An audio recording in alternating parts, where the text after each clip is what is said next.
नमस्कार, मैं संकेत और आप देख रहे हैं MNTV। The world press freedom index 2020 के आंकड़े, एक रिपोर्ट जो है वो कल ही पब्लिश हुई है और इस रिपोर्ट में ये कहा गया है कि भारत में जो पत्रकारिता की स्वतंत्रता है वो 2 स्थान फिसल कर नीचे आ गई है।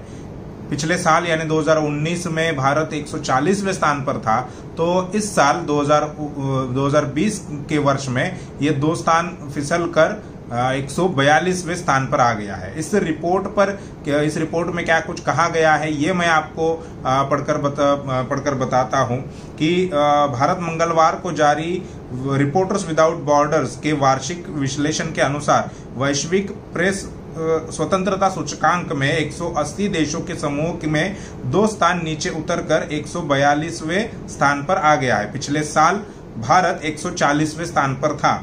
The world press freedom index 2020 के अनुसार भारत में 2019 में किसी भी पत्रकार की हत्या नहीं हुई और इस तरह देश के मीडिया के लिए सुरक्षा स्थिति में सुधार नजर आया। वर्ष 2018 में 6 पत्रकारों की हत्या कर दी गई थी।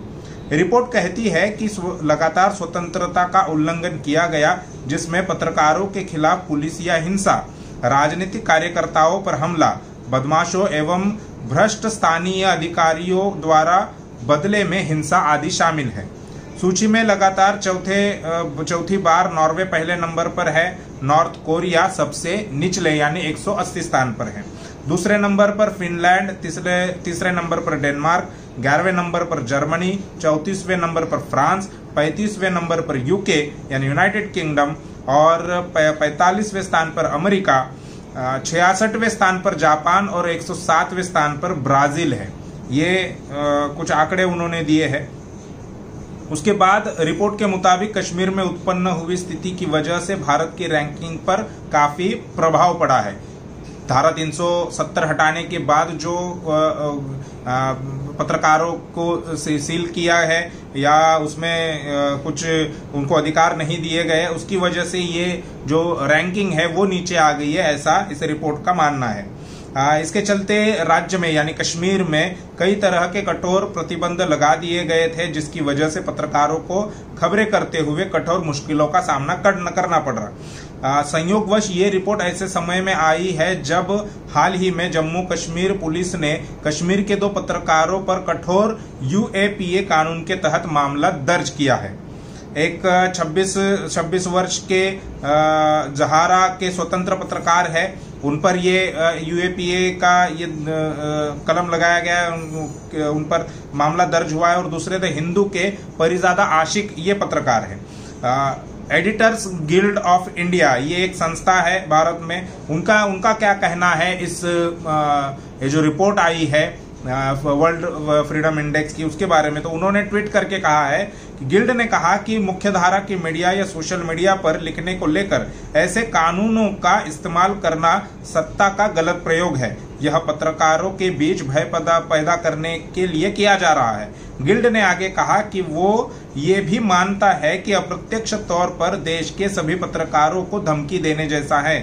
प्रेस फ्रीडम रिपोर्ट में कहा गया है कि 2019 के लोकसभा चुनाव जीतने के बाद भाजपा के दोबारा सत्ता में आने पर पत्रकारों की मुश्किलें और ज्यादा बढ़ गई हैं।